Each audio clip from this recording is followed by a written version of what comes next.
Hi, my little friend. Welcome to tonight's bedtime story. I am your friend, Moon. Today, I bring you Andersen's fairy tale called The Wild Swans.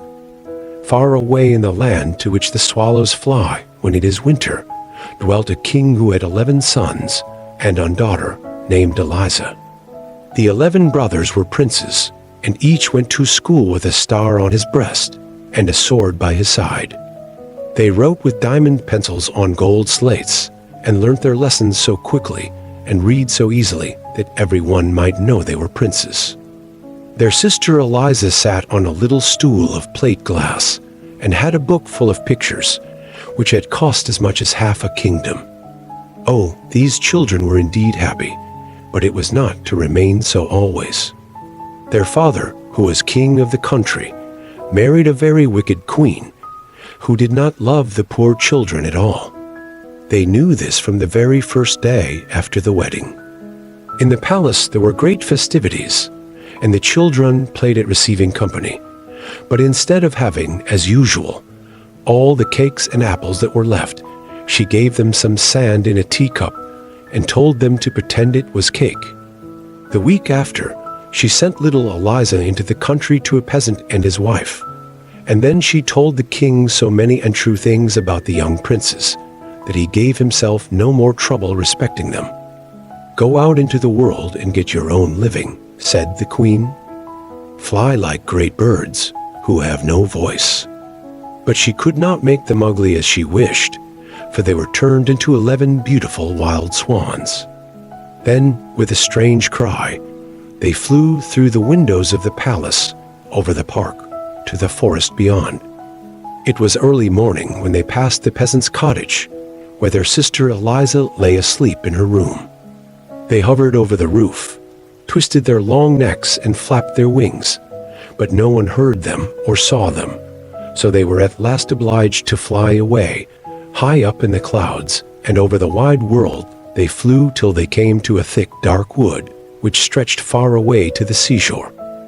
Poor little Elisa was alone in her room playing with a green leaf, for she had no other playthings, and she pierced a hole through the leaf, and looked through it at the sun, and it was as if she saw her brother's clear eyes, and when the warm sun shone on her cheeks, she thought of all the kisses they had given her. One day passed just like another. Sometimes the winds rustled through the leaves of the rose bush, and would whisper to the roses, "Who can be more beautiful than you?" But the roses would shake their heads and say, "Elisa is." And when the old woman sat at the cottage door on Sunday and read her hymn book, the wind would flutter the leaves and say to the book, "Who can be more pious than you?" And then the hymn book would answer, "Elisa." And the roses and the hymn book told the real truth.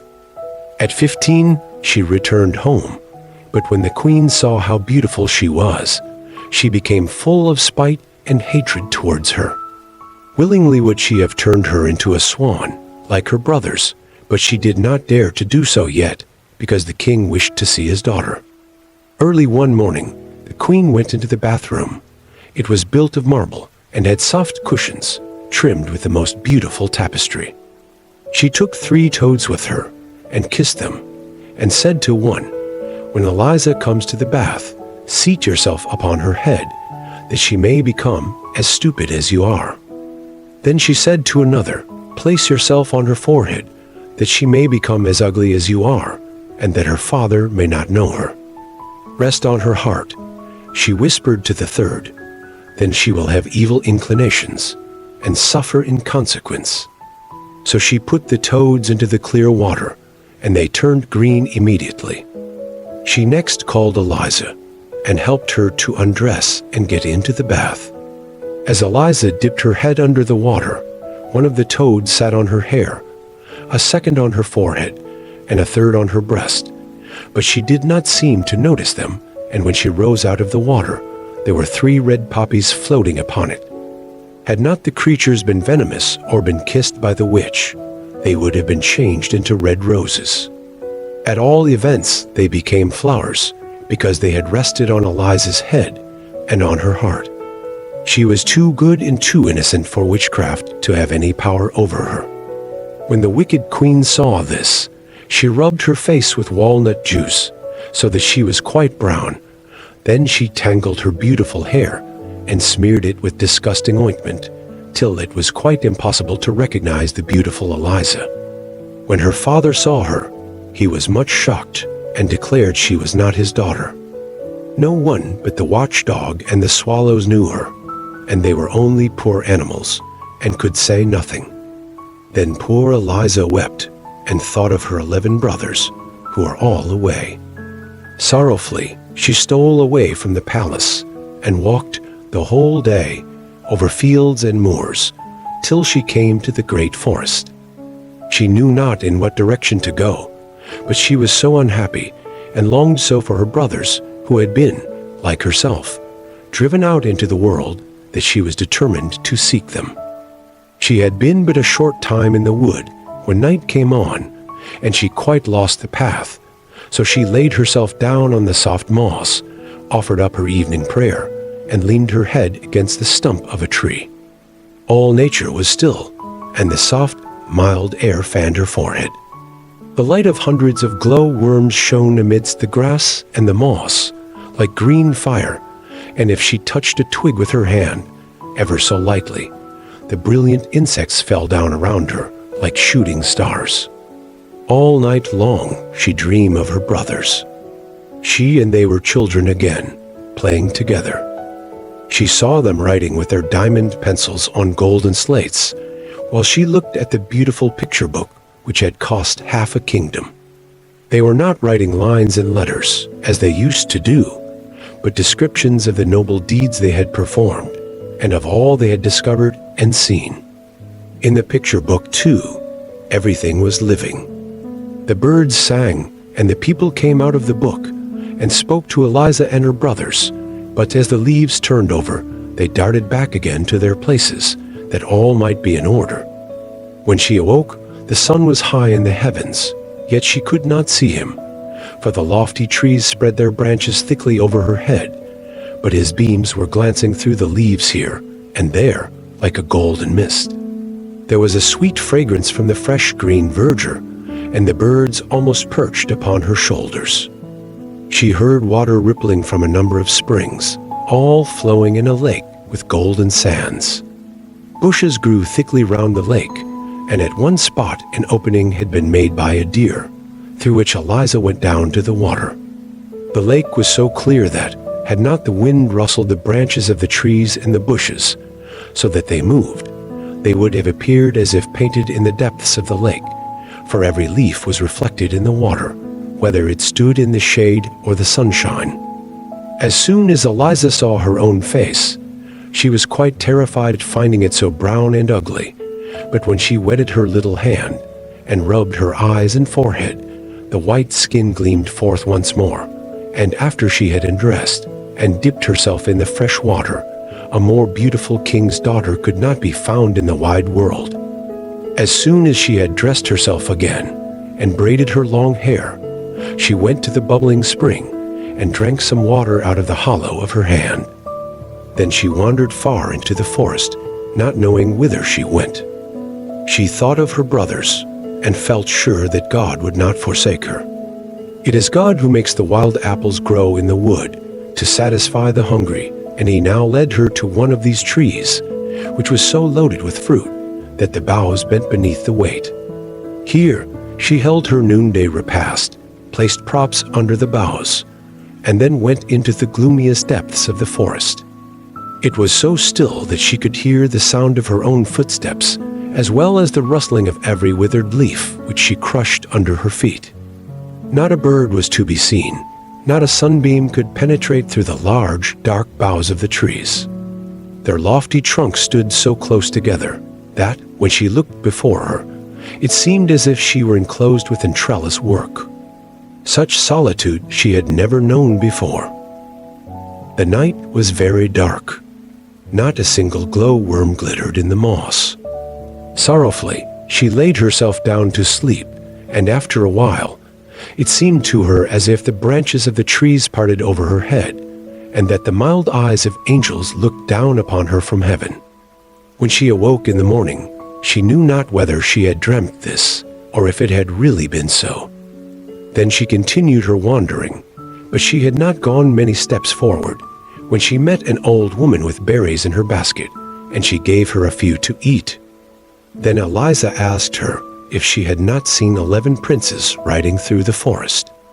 "No," replied the old woman, "but I saw yesterday 11 swans, with gold crowns on their heads, swimming on the river close by."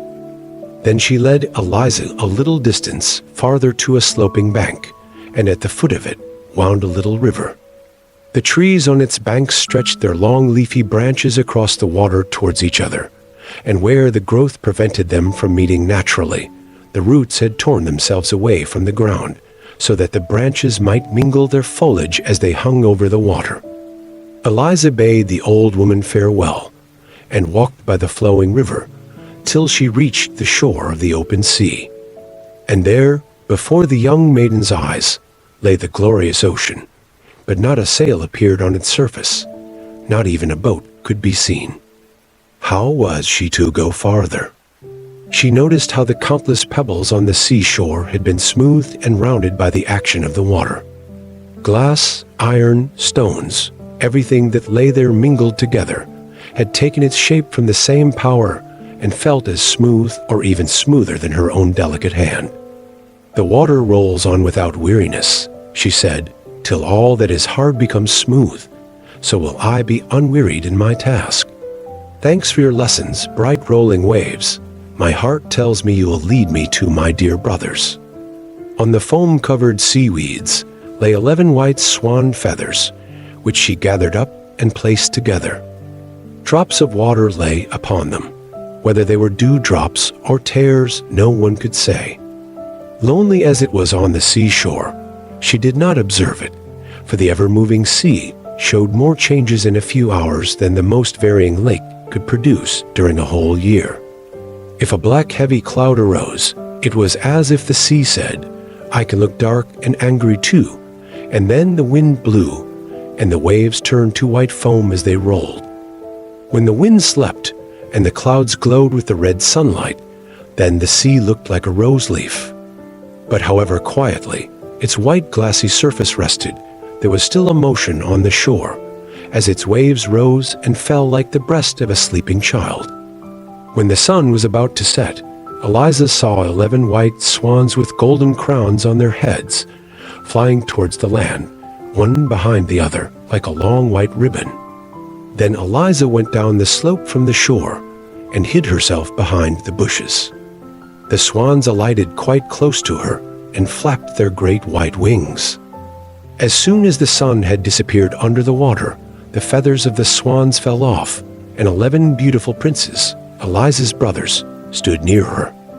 She uttered a loud cry, for although they were very much changed, she knew them immediately. She sprang into their arms and called them each by name. Then, how happy the princes were at meeting their little sister again, for they recognized her, although she had grown so tall and beautiful. They laughed and they wept, and very soon understood how wickedly their mother had acted to them all. "We brothers," said the eldest, "fly about as wild swans, so long as the sun is in the sky. But as soon as it sinks behind the hills, we recover our human shape. Therefore must we always be near a resting place for our feet before sunset, for if we should be flying towards the clouds at the time we recovered our natural shape as men, we should sink deep into the sea. We do not dwell here, but in a land just as fair, that lies beyond the ocean, which we have to cross for a long distance. There is no island in our passage upon which we could pass the night, nothing but a little rock rising out of the sea, upon which we can scarcely stand with safety, even closely crowded together. If the sea is rough, the foam dashes over us, yet we thank God even for this rock. We have passed whole nights upon it, or we should never have reached our beloved fatherland, for our flight across the sea occupies 2 of the longest days in the year. We have permission to visit out home once in every year, and to remain 11 days, during which we fly across the forest to look once more at the palace where our father dwells, and where we were born, and at the church, where our mother lies buried. Here, it seems as if the very trees and bushes were related to us. The wild horses leap over the plains as we have seen them in our childhood. The charcoal burners sing the old songs, to which we have danced as children. This is our fatherland, to which we are drawn by loving eyes, and here we have found you, our dear little sister. 2 days longer we can remain here, and then must we fly away to a beautiful land which is not our home. And how can we take you with us? We have neither ship nor boat. How can I break this spell? Said their sister. And then she talked about it nearly the whole night, only slumbering for a few hours. Elisa was awakened by the rustling of the swans' wings as they soared above. Her brothers were again changed to swans, and they flew in circles wider and wider, till they were far away. But one of them, the youngest swan, remained behind, and laid his head in his sister's lap, while she stroked his wings, and they remained together the whole day. Towards evening, the rest came back, and as the sun went down, they resumed their natural forms. Tomorrow, said one, we shall fly away, not to return again till a whole year has passed. But we cannot leave you here.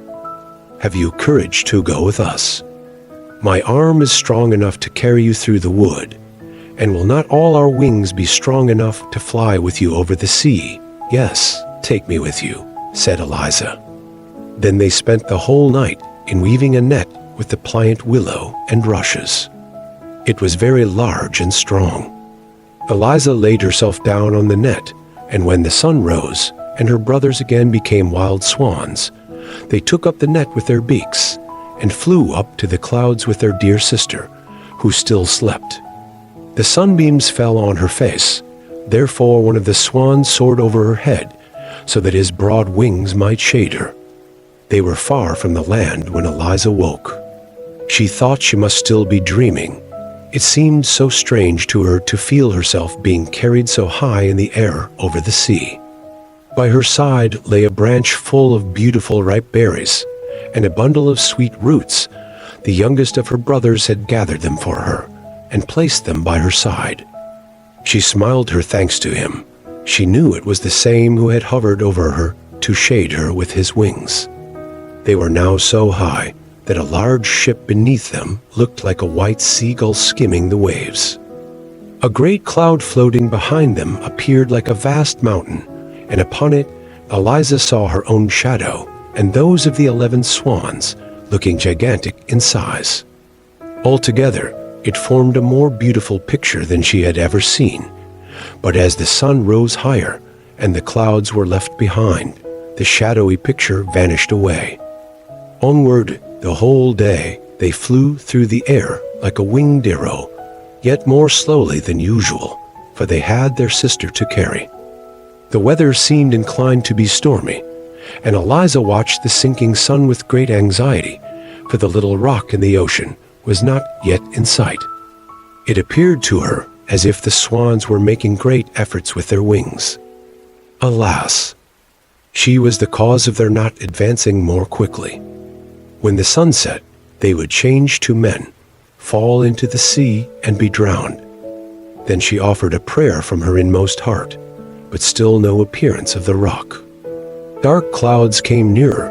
The gusts of wind told of a coming storm, while from a thick, heavy mass of clouds, the lightning burst forth flash after flash. The sun had reached the edge of the sea, when the swans darted down so swiftly that Elisa's head trembled. She believed they were falling, but they again soared onward. Presently, she caught sight of the rock just below them, and by this time, the sun was half hidden by the waves. The rock did not appear larger than a seal's head thrust out of the water.